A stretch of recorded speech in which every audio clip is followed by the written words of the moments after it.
In California, Republicans in the Golden State are on the verge of being the third choice for California's voters, behind Democrats and independents. Joining us now, Travis Allen, California Republican gubernatorial candidate. Travis, how worried does this have you? I missed that. Say again? How worried are you that maybe it's Democrats, independents, and then maybe the voters in your state get around to looking at Republican candidates?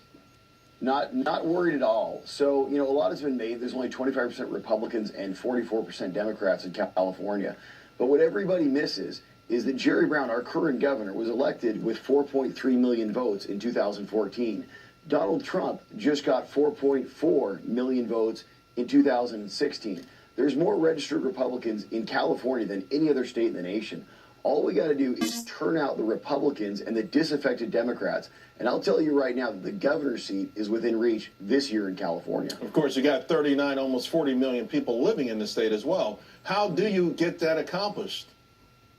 So it's very simple. We just need to get the message out about what the Democrats have actually done in California.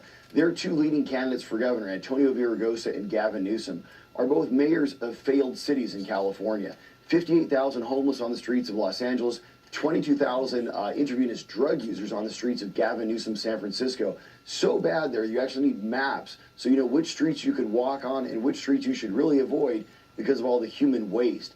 So with the nation's highest poverty, the nation's highest unsheltered homelessness, and rising violent crime, it's actually a very simple message. If you want more of the failed Democrat policies, you know where to go. It's Gavin Newsom and Antonio Villaraigosa. If you want to turn this around, what we need is some common sense back in California. Travis, I read over the weekend where Governor Brown said that just 15,000 people in California are responsible for 25% of the income there.